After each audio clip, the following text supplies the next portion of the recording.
What's up, everybody? Welcome to the Cross Brothers Sports Warriors. We are Sean and Tristan Ducross. We've been gone for a minute. Now we're back. But, man, what a show do we have in store for everybody. Andrew Dalton. He's going to be fighting June 29th at Tough Enough. He's expecting to kind of redeem himself on a two-fight losing streak, taking on a tough kid, Austin Smith. He's coming up later on in the show. Huge interview. Pleasure to talk to the kid. You don't want to miss this. In the meantime, Sean, a lot of news kind of swirling around mixed martial arts. We had over the weekend USFL tournament that took place. The USA national team is now set. Hopefully we can get Lorenz Larkin on here soon to talk about it. If not, then, well, that's live. That's a live telecast for you, right, Sean? Absolutely. It's one of those things that you're trying to get everything lined up, ready to go. No questions, no ifs, ands, or buts about it. And you're just rolling with the flow as we get back on our grind. But much like what was on the grind this past weekend is that you had Pauli versus Lobov in the bare knuckle bout. That left a lot of fight fans kind of indifferent, Tristan. Didn't it? A lot of fight fans said, well, that's what happens. Lobov won. Like, in what realm or what fight were they watching that had that fight going to Lobov? Because last time I checked, and maybe I didn't see all of it. Maybe I missed something in between. But the last time I checked was that you can't win a fight, a boxing fight, because that's kind of essentially what bare knuckle is supposed to be. Still a concept of boxing. Last time I checked, if you just get in one clinch and get one or two good shots in, does not necessarily mean that you win that fight. And something that's interesting about this, because there was a lot of hype and a lot of drama that was built up about the Pauli Malignaggi versus Artem Lobov, and I was expecting like a grind out, like hard hitting affair between the two, because of the amount of trash talk that led to it.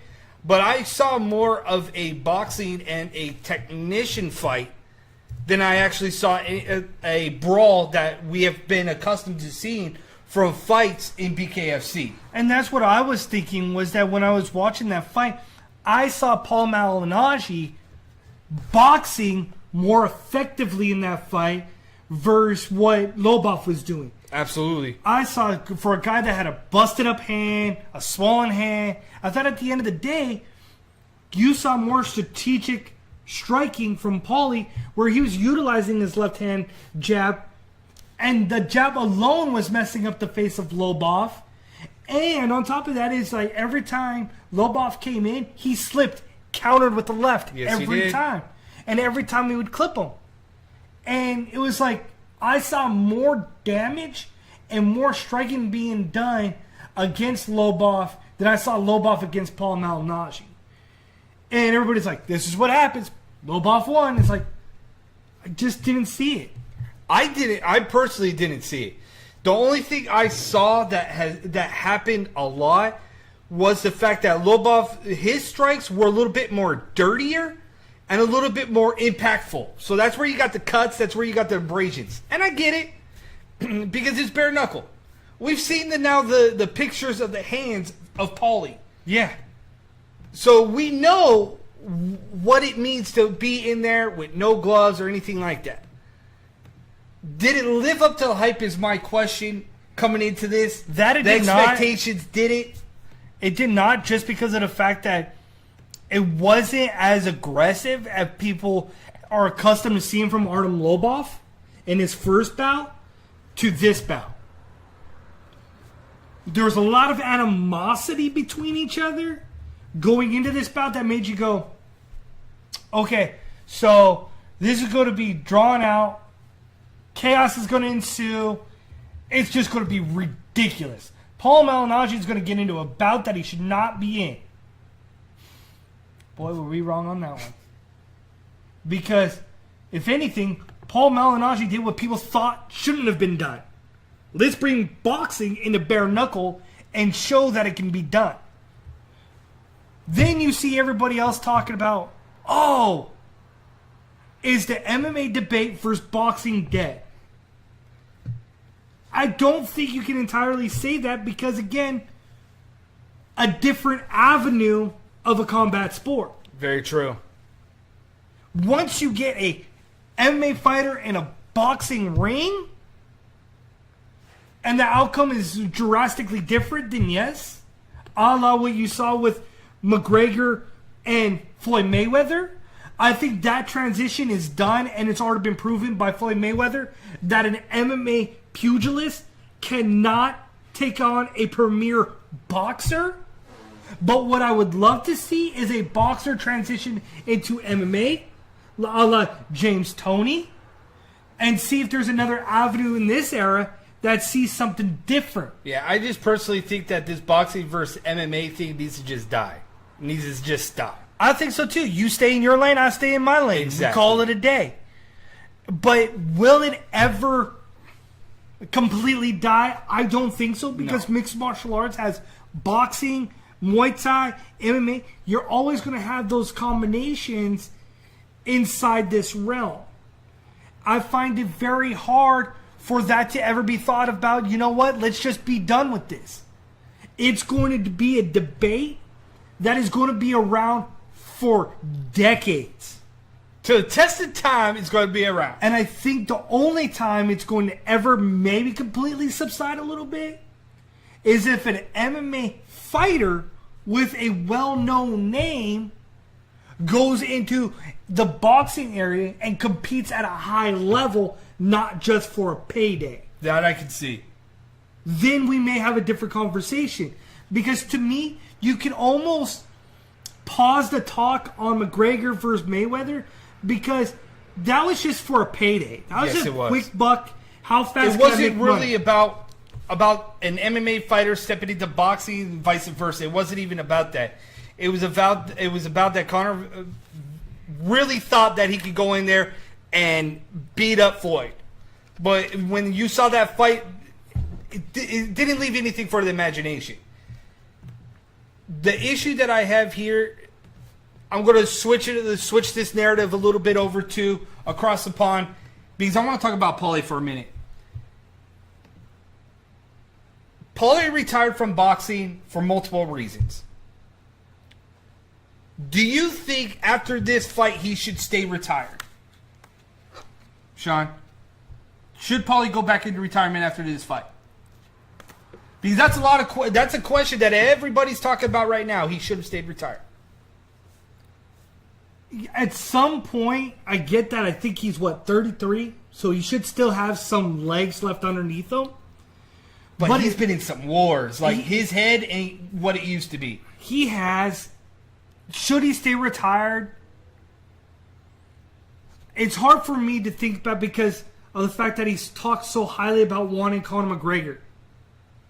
I almost want to see after this. This fight, you lose to Artem Lobov. This does not even say, okay, Artem Lobov, to me, you would have had to beat Artem Lobov so convincingly, unmercifully, completely disfigured this man in order for you to think, you know what, yes, you deserve Conor McGregor.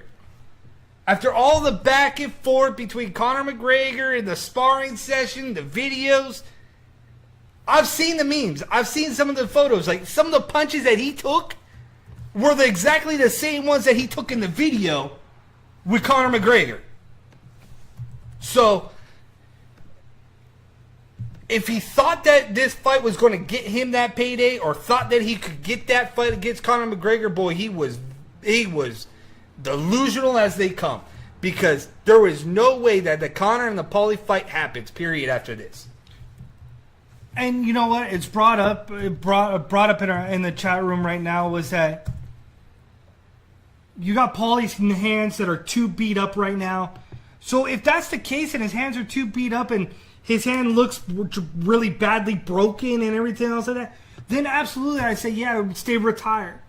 But I would not say he's washed up, because he took a young lion in Artem Lobov and showed how good of a boxer Pauli is against an average striker, if that makes sense. Okay. just bear with me a little bit on this one, okay?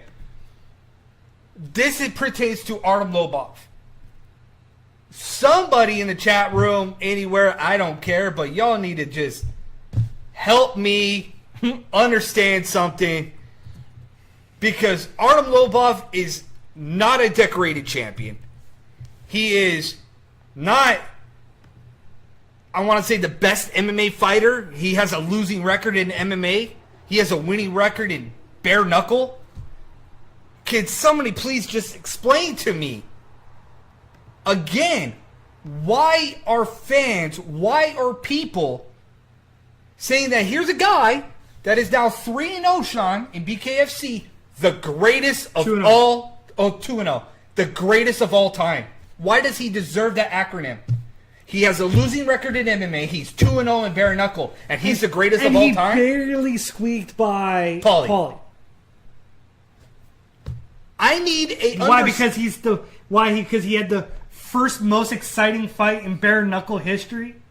I still say that what put bare knuckle out there was the fact that you got Beltran versus Lopez. Still the what single-handedly put bare knuckle on the map for the fight fans. They said, dude, this is legit. And it was brought up saying that Pauli may actually still have a legit shot against Conor because Conor has only his left hand.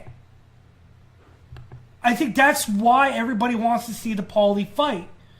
At some point, don't you have to make that fight and put that to bed? Because clearly Pauli's willing to fight. He took Artem's fight when knowing probably was not in his best interest. But he took that fight. So at some point, washed up, broken, beat up hands or not, don't you think at some point that fight has to happen one way or another? Kind of like all those years we waited for the Floyd Mayweather and Manny Pacquiao fight. Isn't this fight supposed to happen at some point? But is it worth it, Sean? Is it really worth it? Do you throw away everything that you've worked for, pushed everything aside, and think that it's okay? I just don't understand the fact that we continue to push this fight down people's throats.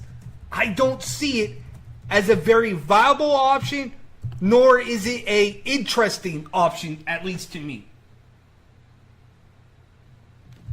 And if the fans want to see it, cool, more power to them.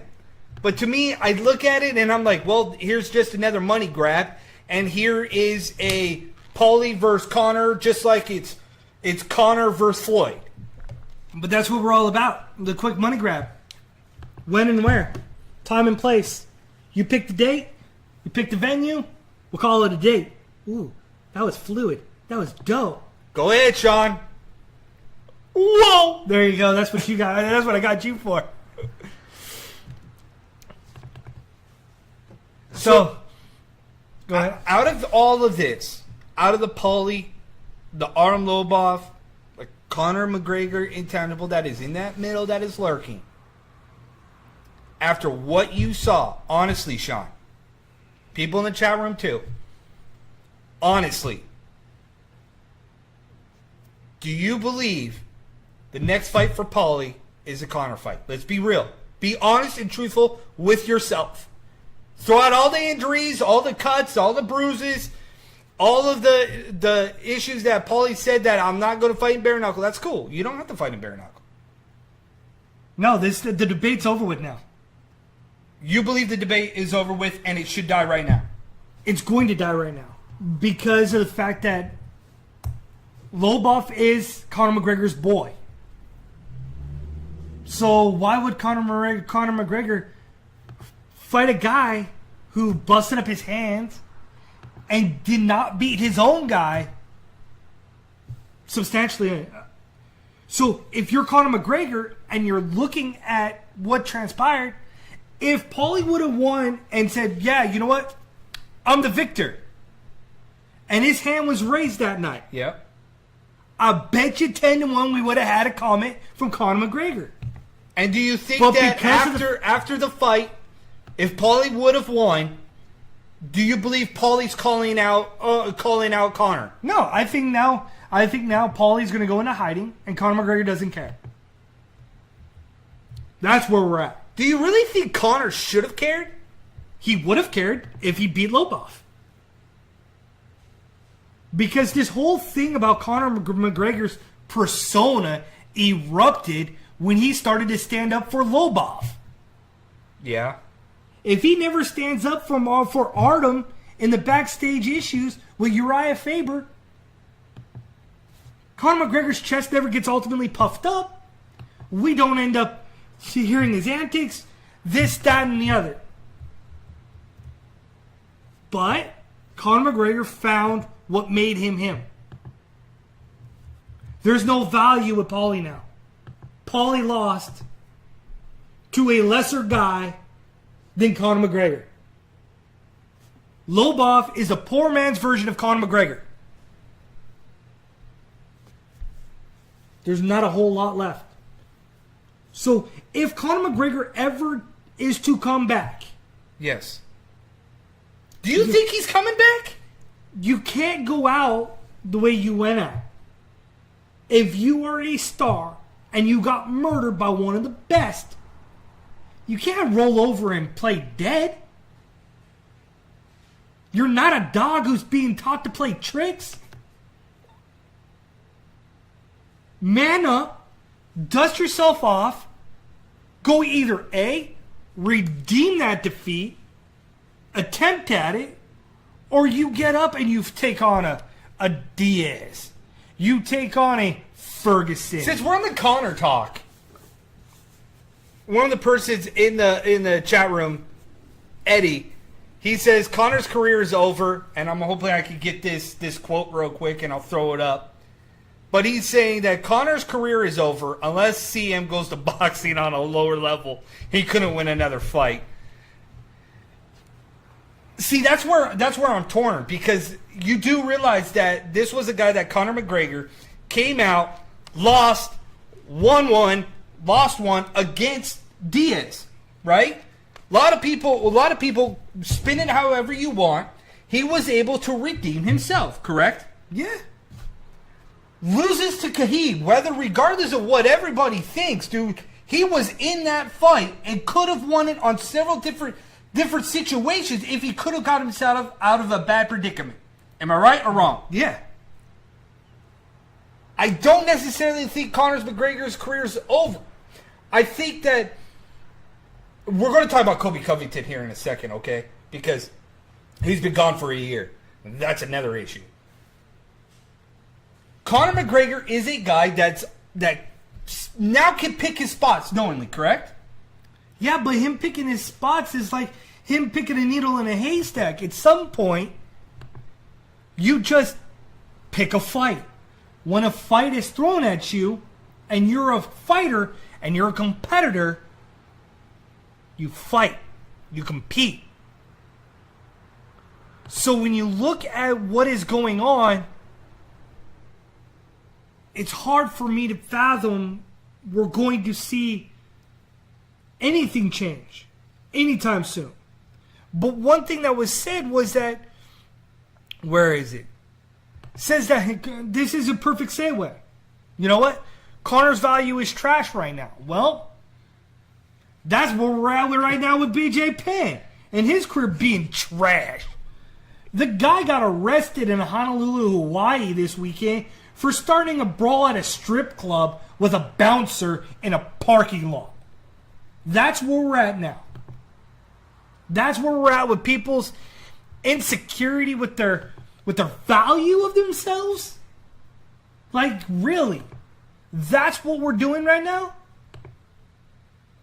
This goes again back to where we discussed about CTE among athletes in combat sports. Is the downfall of BJ Penn and this latest action that of CTE? It raises a lot of glaring concerns to see an individual such highly caliber like BJ Penn being arrested outside of a strip club for a guy who has history of battery and alleged domestic violence issues. And don't forget, too, is that we will also talk about issues that BJ Penn has. He might not even be the old BJ Penn. He might be the old dying horse.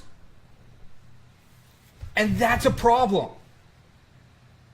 Because who's looking out for these fighters as they get older, long in the tooth? Nobody. Because if you are seriously involved in something like this, where are those people that are your best friends, your buddies, that are supposed to be right by your side to prevent this? You've been around for such a long time. You have done it all. When is it enough? When can we put these old dying horses out to the pasture, Sean? Instead, we get to read these articles about these fighters doing something dumb. When all it does, it's like for years, Sean, for years. Don't drink and drive, right? Don't text and drive. How about you don't leave a washed up, beat up fighter out alone by himself, over drinking, and allow him to go out into the streets where all it does is take one person to say something wrong or look you sideways and you're going to fly off the handle. That's the reality of this situation. You as a fighter, it is embedded in your DNA. You know, I just go back, what I see with BJ Penn, I just go back to the movie The Wrestler. Yeah. With Mickey Rourke. Yeah. The wrestler didn't know when it was enough. And it didn't matter how old he got, because at the end of the day, he still came back to wrestle even when his body was telling him no or his mind was telling him no. He still kept coming. Bro, Ric Flair? BJ Penn still keeps coming. Ric Flair? The Undertaker? Man, if you are pushing 50 to 60 years old, you should not be wrestling. If you are been into over a dozen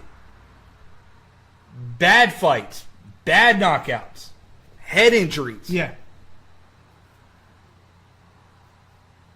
Tom Medina says, real quick, don't be disrespectful pertaining to BJ. Not trying to. Not trying to. Just want somebody to look out for him. We want somebody to be there by his side, be there to support this guy, and hold him up. Because I'm tired of seeing all these fighters drink too much, go out there, get in trouble, go get in bar fights. BJ Penn is so respected and loved in the MMA community. Why is nobody looking out for him? That's the issue. That's the issue that I have, Todd. That's the issue that we've had since day one is BJ Penn has this legacy and it's being tarnished by antics that is subsequently linked to CTE issues. And that's what I'm afraid of. See, Todd? And the issue that I feel like is that MMA fighters, trust me, MMA fighters have cases. There's other fighters out there that will have cases of CTE. If BJ Penn has something like this going down that, then man, I want somebody to be right there. These fighters are so prolific and so intertwined in the MMA community that I think we need more voices to speak up and say, man, we need to be there. We need to pick these guys up, dust them off, make sure that they don't drink and drive, make sure they don't text and drive. That acronym, we need to be there for them. And I don't want to keep reading stories of guys like BJ Penn or what happened to Matt Hughes. CTE is a traumatic brain injury. So over the course, I'm going to explain this a little bit. Todd Medina, Eddie, we don't truly know that. Yes, we do. Yes, we do. CTEs in MMA. anything that involves in your head or contact or anything like that? CTE is prevalent in all sports. All sports, whether it be hockey, football, or even combat sports, because your brain, it only can take so much impact. I've said this 1,000 times. Is your brain is surrounded by... And we will have a guest too on our show that will explain it. Hopefully next week, that will go in depth and it will explain CTE. We'll bring her on and she will talk to us. She's in the MMA community. This is very real. And when you look about CTE, so your brain is in fluid. And every time your brain gets punched or hit or impacted with the helmet or whatever, and it hits like that, your brain gets bruised in the center. So the more impact, the more force, the more bounce, the more bruising it does on certain aspects of your brain. And if you get It's knocked only out been really become bad, more prevalent yes, in the last probably 3 or 4 years with CTE. It has been found in boxers. It's been found in some mixed martial artists. It's been found in a lot of NFL players that have early retirement. It has caused early onsets of Alzheimer's. Yeah. So there's a lot of intricacies that when it comes to CTE that you can kind of point to, that's what led to that. Most notably that you could probably say that you remember in MMA, a guy named Evan Turner who went out into the desert and ended up getting lost. CTE. That was led to discussion early in MMA about CTE, as maybe that's what led him to do what he did. You look at all the NFL football players, same thing. Football players who have committed suicide have been led to CTE discussions because of the bruising of the brain inside everybody's head. which did change the way that your brain think, functions. you react, right. everything else like that is drastically different. Now, everybody sometimes tends to say that CTE is only if you get it very bad stages. That's not the case.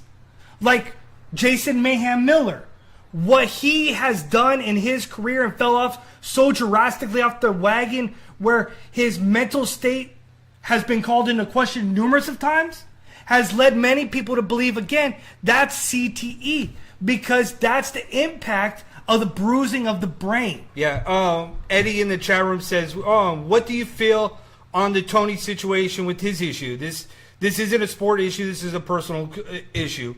George Foreman never had these issues. Holyfield, Tyson, Emmett Smith. I could keep going.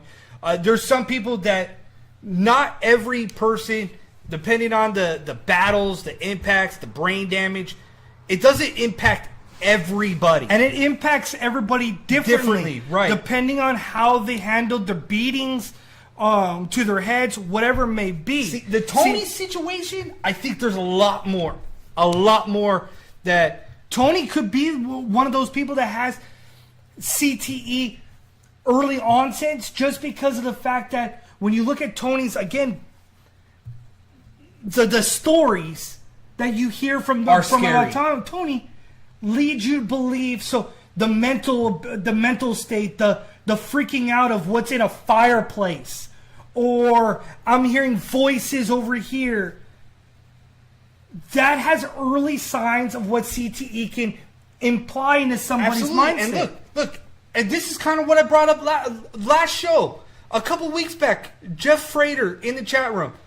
Kids that are 17 are no longer able to compete due to turning 18 before 2019. Dude, that's exactly what I was talking about before, about the early retirement all of a sudden. I was telling my brother that, I was like, people were asking me, and I get annoyed when I hear different people talking and trying to justify the narrative of something.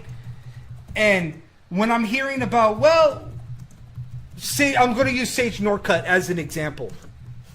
Sage Northcutt, young guy, Yoel Romero got into the fight game 30 plus. We got Gustafson, that's been fighting since he was 17, decided to retire. Why? He's in his prime, people say. Not really. His prime, he peaked at 20. Like mid-20s. Yoel Romero peaks around mid-30s. Because it's all about when and how much trauma, how long have you been fighting? Like some of these kids for Muay Thai in Thailand have been fighting since they could walk. We got to take everything else into consideration.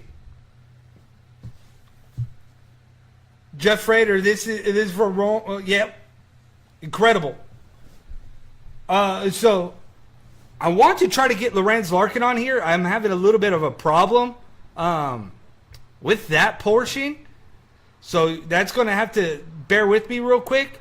But we're gonna kind of let that marinate a little bit. We're gonna go to a break, come back out. Andrew Dalton is his interview that I had earlier this afternoon will be playing.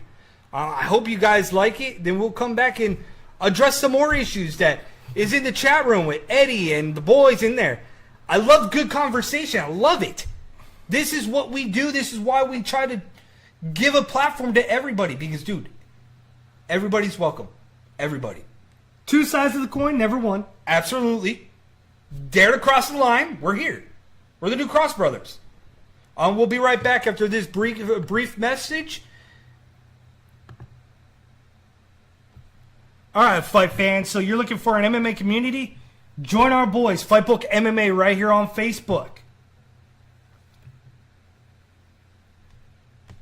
We are the New Cross Brothers, an alternative. Always innovative, willing to discuss anything and everything. Every Wednesday, subject to change on the time now, just due to the fact I'm expecting my second kid. But we're here, Wednesdays. Check us out, New Cross Brothers. Tristan Ducross, Sean Ducross. We are the New Cross Brothers, Sports Warriors. Real quick, I just want to give a shout out to everybody that is making their comments known. Sarek Shields, Eddie, love you, dude. Sarek Shields, Jeff Frater in the building. Todd Medina, thank you for the comments. Much obliged. So, I'm going to try to I don't know if I can reset this real quick and then get something going. But I got Lorenz Larkin on the hook. I need to figure out how to get him on because he's chomping at the bit to get on here. But in the meantime, please enjoy the interview that I had with Andrew Dalton. Andrew Dalton with the Sports Warriors. Oh, that's been a great addition.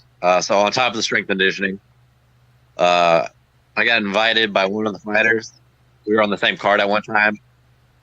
For some reason, my normal sparring schedule was off, so they invited me over, spar with them, and now I've added them pretty much almost every Sunday. And it's a different style. Because if you train with a different sparring partner, you develop like the same game plan. And you need to, for you when you're prepping for a fight, you need to work on what's good for you, like your style, and not knowing what the other guy has. So I had a good group of guys. Sparred with Jamal Emmers from Pinnacle not too long ago. And he just came off a big win off a pro fight. Where do you see yourself in the next, I want to say the next year or two? Where do you see yourself going? Because you're looking at a pro debut in October, December. Where do you see yourself going? What's the end game for Free Love? World titles, gold. If you have this mindset of just being like your average fighter, you're never going to really go anywhere. You have to have the mindset, even though everyone might think you're crazy. Like, no, that's not even possible. You're just an average guy. You got to shoot for the stars. So Free Love is in this for the long haul. This is your home.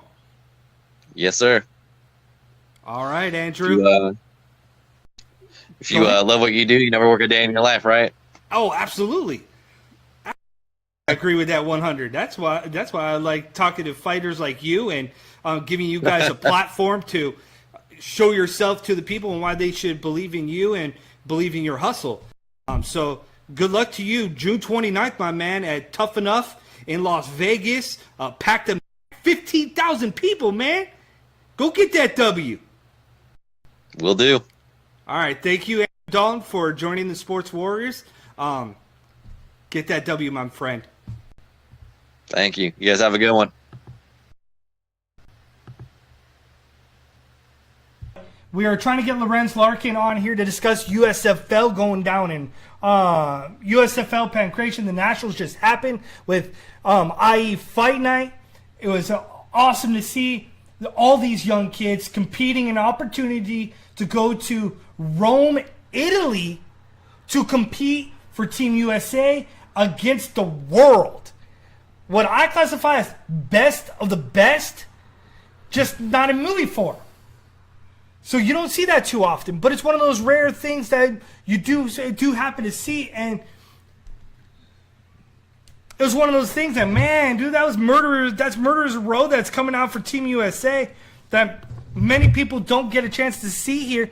And if you haven't been to an IE Fight Night and you haven't been able to see what was going on and seeing all these youthful fighters, you don't know what you're missing out now. Because there's a lot of young, hungry bucks that are coming out of the lion's den, if you will, out here. And just, oh man, it is getting ridiculous watching these grassroots kids. For the first time, Team USA National, the national team is going to Rome. It's the under 18, so ages 12 to 17 will be representing Team USA. And that's what Jeff Frater was mentioning earlier, was that 17... the 17 years that Tristan kind of went a little bit left on and still used it for a different conversation. But what Jeff Frater, one of the coaches, is also talking about what is going on for Rome, Italy. And I'm trying to get Lorenz Larkin, so bear with me here for Murderous Row that my brother was talking about as we're trying to get Lorenz situated on this, because I have to apparently do everything, so... Yeah, you do. You had everything in front of you, and you're forgetting to share it with the other half. You have the phone. Now, because Okay. I hijacked it. Okay. But, so you have the 12-year-olds to 17-year-olds that created that were handpicked from, like, Chicago, from Arizona, Illinois, from California North and South. All these kids, Florida, they were all picked. They all did wonderful. They all get to go to Rome now for Team USA. And some of the kids, like I was saying, that are Murderous Rows that we've seen, Delton Kaufman, a.k.a. what we dubbed Mr. Two Belts. He's going to Rome. Adrian Lee, who I believe is related to the Lee family, where Angela Lee is actually the title holder for ONE FC. I believe there's a relation there. Joseph Bowers. Joseph Bowers, we know who Joseph Bowers is. Savage. Chris Array. Yep. Woo. The Rojas family. Regina Iwana. She's going to be there, the Black Widow. Ridiculous. Team USA, on paper, when I'm looking at the roster, Carlson, she's on it. Incredible. Top to bottom, these kids from 12 to 17 years old are going to be down in the USA. And my brother, I'm just going to let my brother talk to Lorenz and David Bramlett, because I guess now David Bramlett wants to join. So I don't know what's going on. More people, more the merrier. But so the only issue that we are asking for everybody that is tuning into us or that actually believes in what the USFL is doing is, please go to USFL and donate to these kids so they can get some help, so they can go over to Rome and represent the United States. IE Fight Night was a huge success for the USFL, for that tournament, for to get these players to actually participate. Some of the best talent showed up the other day in Ontario to earn a spot. Incredible. Can't ask for much more.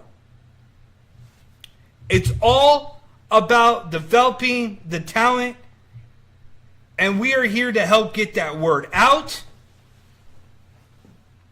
But what's interesting that I found out that was interesting about this, about the MMA community, is that the USFL, what is going on with the US team, from being from Arizona, California, Maryland, California, North and South, Hawaii, Illinois, was that the USFL has 3 active regions: East, Central, and West.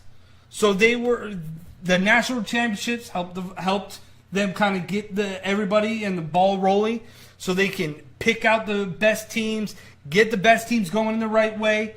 The best fighters are going to be there representing us. One of the 2 outstanding requirements that was interesting was that they are looking to try to get amateur MMA in the 2028 Olympics. Now, I want to make sure that I get this perfectly clear, is that amateur MMA in the 2028 Olympics is what's going to be very interesting, because, Lawrence, you are live on with the Ducross Brothers Sports Warriors. Thank you, my man, for joining us on your busy schedule. No problem, man.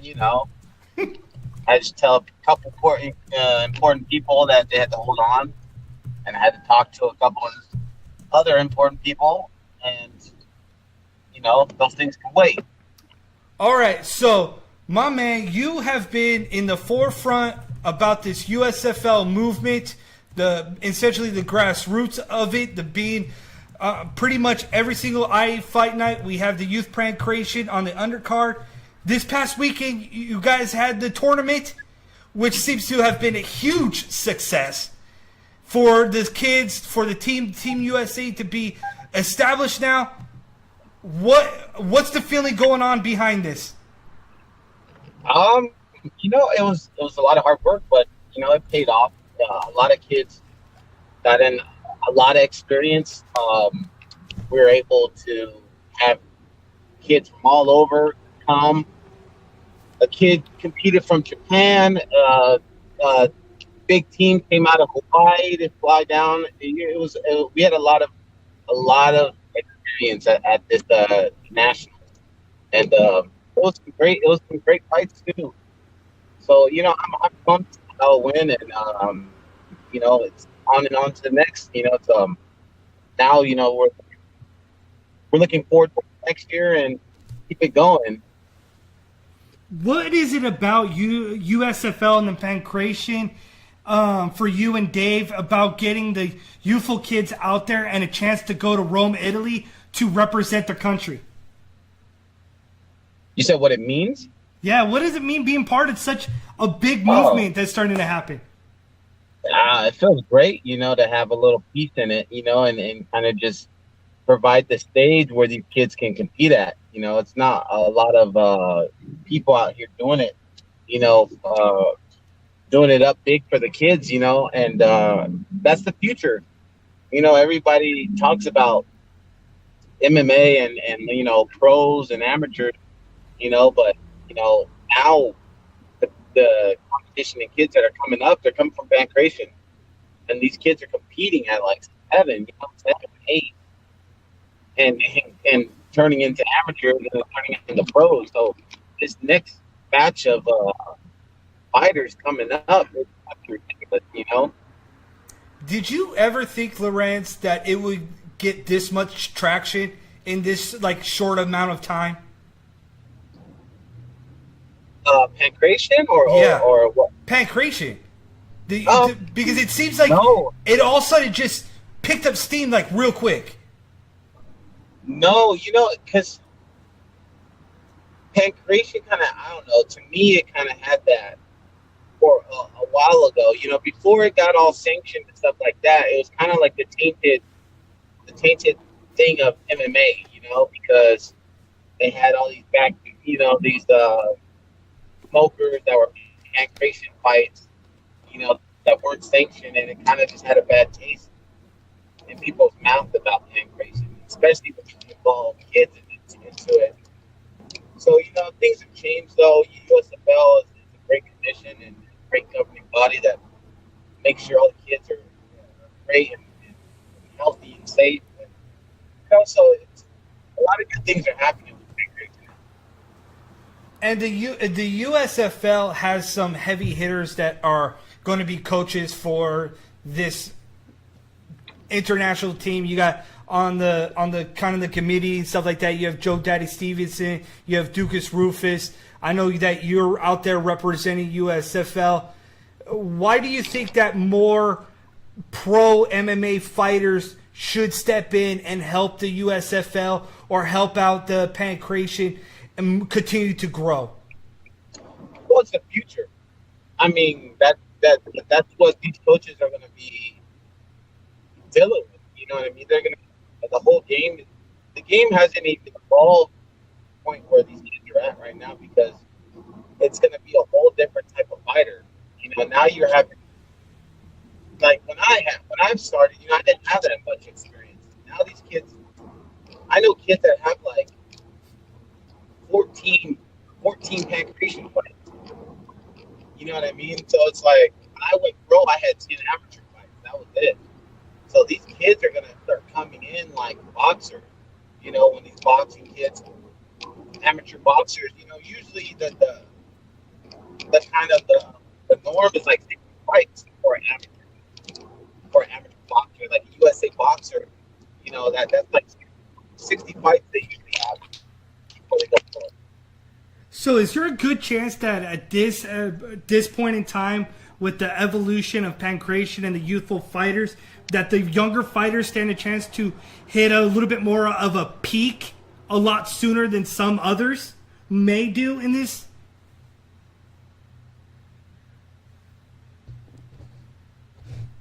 I think there he is.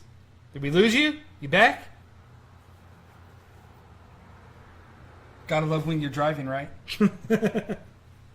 All right, as Lorenz kind of gets everything reshuffled here. Reshuffled here in just a second. I think it was because he was trying to put his there he headpiece is. in. That's why. Yeah, he was probably putting his headpiece in so he could hear us a little bit better as he's driving.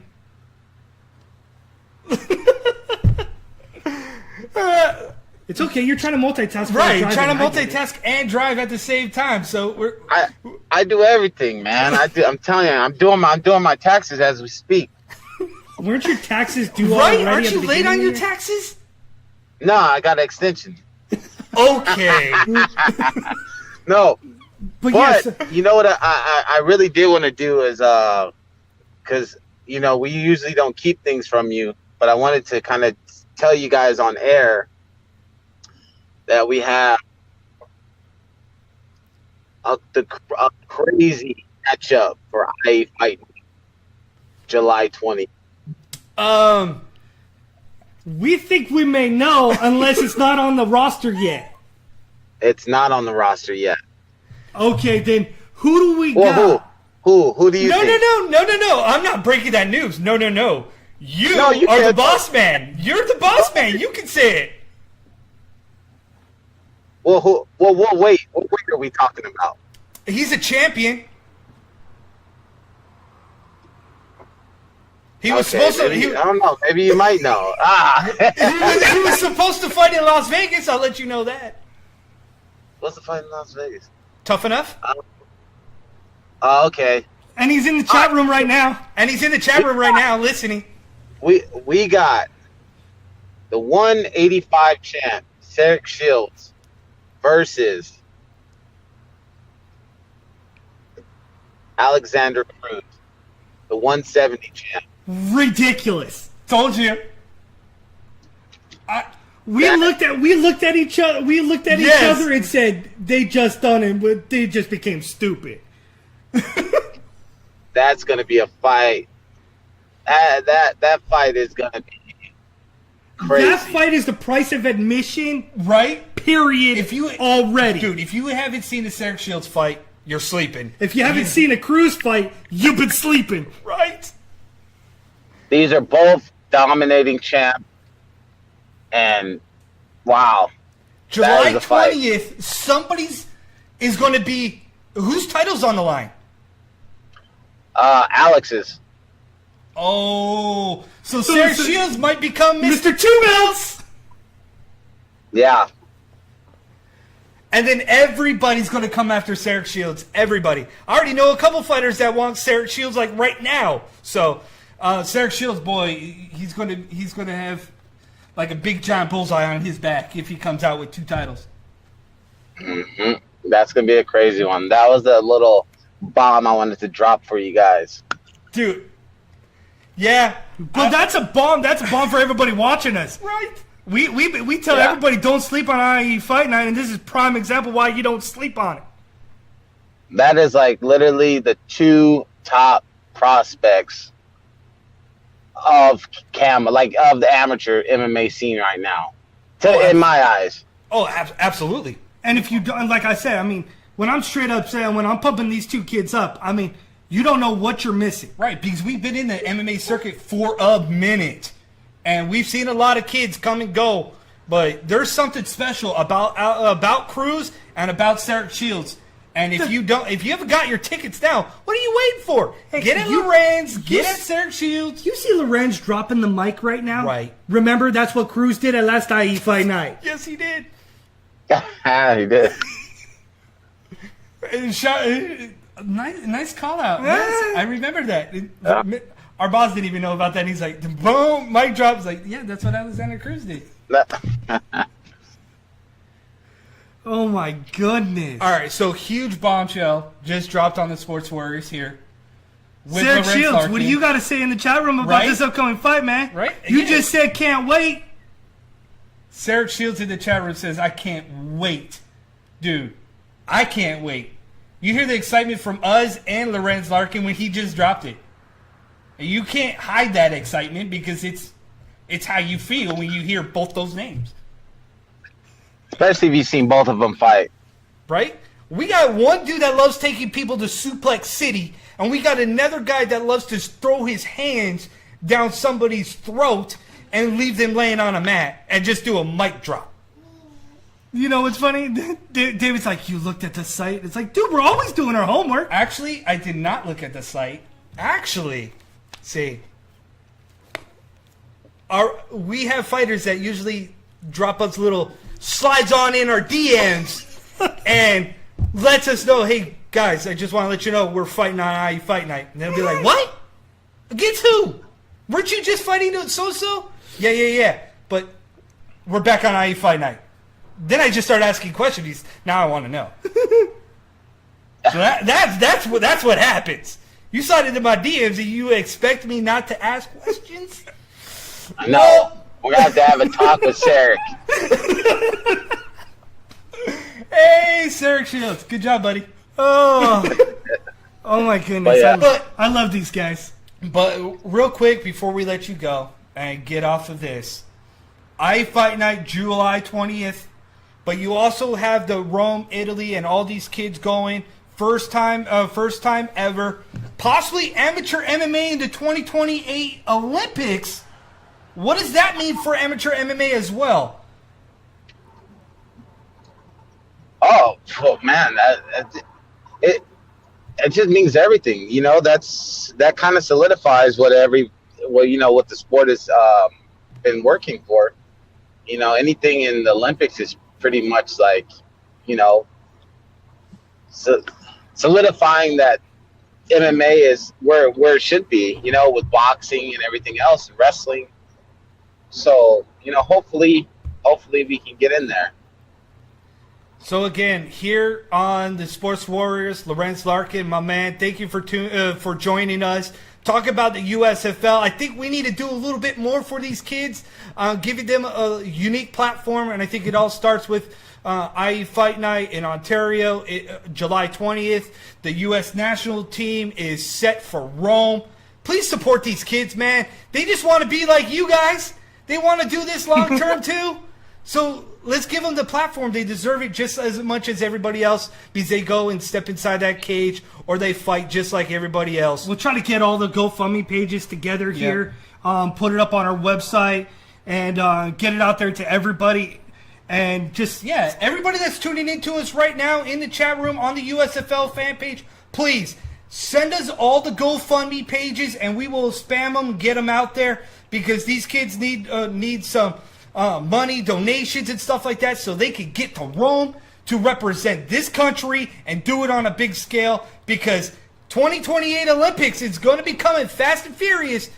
And Why not have some of these kids that are representing Team USA join that? And then if you're an athlete looking for a fight, get at Lorenz Larkin, i.e. Fight Night David Bramlett, on social media. Sign up to compete at i.e. Fight Night. July 20th is the next one, Conflict. Yes, sir. Thank you for joining us, Lorenz. I'll see you guys next time. Yes, sir. Till next All time, right, guys. same bat channel, same bat time. Woo! Hey, Sarek. So Sarek says, dude's a tough fight. His last fight, much respect to him, gonna be an awesome, fun fight. Sarek says, my bad. Sarek. Boss man David says, so that's how you found out? Yes, that's apparently how Tristan found out. Yes, Sarek slid into my DMs. Sarek, do not be sliding to other people's DMs.